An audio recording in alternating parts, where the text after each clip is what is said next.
नर्मदे हर। सबसे पहले ये कहता हूँ कि मुस्कुराती जिंदगानी चाहिए, कि मुस्कुराती जिंदगानी चाहिए, शब्द की जागृत कहानी चाहिए और सारी दुनिया अपनी हो जाती है। बस माँ तेरी मेहरबानी चाहिए। और माँ की मेहरबानी, नर्मदा मैया की मेहरबानी लेकर हम लोग सिद्धेश्वर मंदिर के दर्शन करके आगे चल पड़े। सिद्धेश्वर मंदिर के अंदर भी हमें उन लोगों ने कहा कि आज के दिन यहाँ विश्राम करिए, लेकिन हमने वहाँ विश्राम करने के बजाय हमने सोचा कमलेश्वर में जाकर मुक्काम करेंगे, वहाँ जाकर हॉल्ट करेंगे। तो रास्ते में जाते समय एक स्थान के बारे में काफ़ी सुना था और मन में ये था कि उस स्थान के दर्शन करना है। सिद्धेश्वर मंदिर से जाने के बाद एक स्थान आता है रामकुंड और उसके बाद आता है बलबला कुंड। ये दोनों स्थान अति पवित्र माने जाते हैं। अब अंकलेश्वर से मैया रत्न सागर की ओर बढ़ चली है और मैया ने हमें दूसरा रास्ता बता दिया है कि मैं इस रास्ते से रत्न सागर पहुंचती हूँ, आप इस रास्ते से रत्न सागर में आकर मुझसे मिलिए। मैया ने हमें आदेश दे दिया।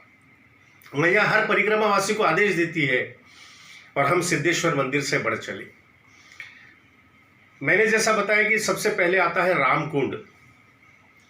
ऐसा कहा जाता है कि रामकुंड में भगवान श्री राम ने एक यज्ञ किया था, उन्होंने वहां तप किया था। भगवान श्री राम की तपोभूमि रामकुंड है और उस रामकुंड में स्वयं प्रभु श्री रामचंद्र जी ने स्नान किया था, इसलिए उसकी महानता बहुत ज्यादा है।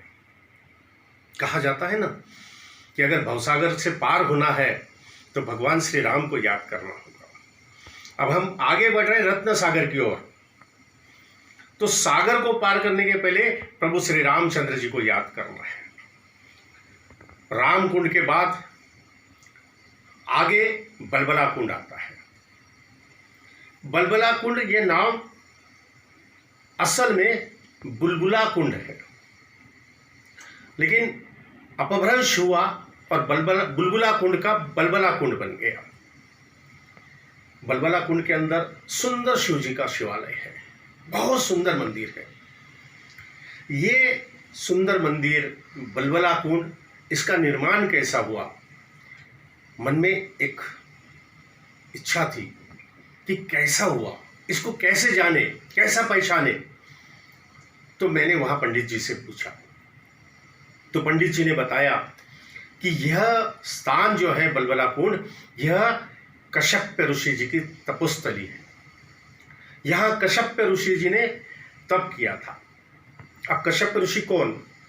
तो ब्रह्मा जी के मानस पुत्र मरीचि, उनके पुत्र कश्यप ऋषि। और कश्यप ऋषि का सृष्टि के सृजन में बहुत बड़ा हाथ है। हम कहते हैं कि कश्यप ऋषि को 13 पत्नियां थी और उनसे जो पुत्र उत्पन्न हुए उससे सृष्टि का सृजन होता गया, सृष्टि बनती गई। तो वो जाने के बाद मैंने वहां देखा कि वहां कश्यप ऋषि ने जब तप किया, ये जब सुना, क्योंकि हम लोगों ने जब एंट्री किया तभी ऐसा लग रहा था कि यार यहाँ पर कुछ एक पॉजिटिव एनर्जी आ रही है और आप बलबला कुंड जाइए, आपको लगेगा कि आपके विचारों में परिवर्तन आ गया, आपका मन बहुत ज़्यादा पॉजिटिवनेस की तरफ बढ़ गया। हमने शिवालय में जाकर दर्शन किया। शिवालय के अंदर दर्शन करने के बाद में रात शाम हो गई थी, अंधेरा होना शुरू हो गया था और हम शाम में करीबन 7 बजे बलबला कुंड पहुंचे। हल्की सी रोशनी थी और हम बलबला कुंड के पास पहुंचे। पानी बिल्कुल शांत, पानी में से कोई हलचल नहीं। हम कुंड के किनारे खड़े हैं और कुंड के किनारे खड़े रहकर हमने आवाज लगाई, नर्मदे हर, नर्मदे हर, नर्मदे हर। और जैसे ही हमने नर्मदा मैया को पुकारा, बुलबुले निकल आए, तेजी से बुलबुले निकलने लगे। जैसे तेजी से बुलबुले निकलने लगे, हमारे मन में यह हमारे दिल में उत्साह बढ़ने लगा, हम और जोर जोर से आवाज़ लगाने लगे और जोर जोर से माँ को पुकारने लगे। और जैसे जैसे हम माँ को पुकार रहे हैं वैसे वैसे जोर जोर से बुलबुले निकलते जा रहे हैं। अब ये बुलबुले क्या है, इसके बारे में जब मुझे पता चला कि कश्यप ऋषि ने जब यहाँ पर तप किया था, जब जब भी कश्यप ऋषि माँ को पुकारते थे तब तब माँ उस कुंड से बाहर निकलकर उन्हें दर्शन देती थी। अब कलयुग है, अब हमें माँ डायरेक्ट आके दर्शन नहीं देगी, प्रत्यक्ष रूप में आके कुंड में से बाहर आके हमें दर्शन नहीं देगी। यह बुलबुले माँ का प्रतीक है। जैसे हम माँ को पुकारते, जैसे एक छोटा बालक अपनी माँ को पुकारता है, आप उसी भाव से माँ नर्मदा को पुकारिए। बलबला कुंड में जाने के बाद आपको लगेगा कि माँ खुद अपने बेटे को प्यार करने के लिए, उसे स्नेह देने के लिए वहाँ बुलबुले के रूप में बाहर आई है। और ये यहाँ की खासियत है कि कोई भी चीज़ अगर गर्म होती है, जैसा आपने अगर मान लीजिए कि गैस पे पानी रखा है या दूध रखा है तो उबलने लगेगा, उसमें से बुलबुले बाहर आएंगे।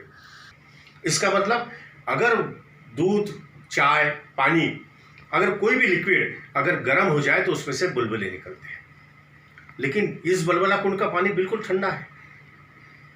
ये एक सबसे बड़ी आश्चर्यकारी घटना है। यानी मैं तो कहता हूँ ये चमत्कार है कि बिल्कुल ठंडा पानी है, बुलबुले निकल रहे हैं। अब हमने कई गर्म पानी के कुंड देखे जिसके अंदर से बुलबुले निकलते हैं, लेकिन वहाँ पानी गर्म है, यहाँ पानी ठंडा है लेकिन बुलबुले निकलते हैं। और एक चीज़ आपको बताऊँ, यहाँ की खासियत है, आप जाओ तो जरूर देखना, यहाँ का पानी खारा है, मीठा नहीं है, पीने योग्य पानी नहीं, खारा पानी है। और जबकि समंदर यहाँ से कोसों दूर है, कई किलोमीटर आगे समंदर है। यहाँ एक खासियत है कि पानी बिल्कुल खारा है, पानी ठंडा है, शीतल जल है, और फिर भी बुलबुले निकल रहे हैं। और इसकी मेन वजह यह है कि ये तपोभूमि है, तपस्या स्थली है, और इसीलिए देखने योग्य है। इसीलिए इस स्थली को, इस स्थान को प्रणाम करना चाहिए। और हमने इस स्थान को प्रणाम किया, बलबला कुंड को प्रणाम किया, उस शिवालय को प्रणाम किया, शिव जी को, साक्षात शिव जी को प्रणाम किया, और फिर हम लोग आगे विमलेश्वर के लिए चल पड़े।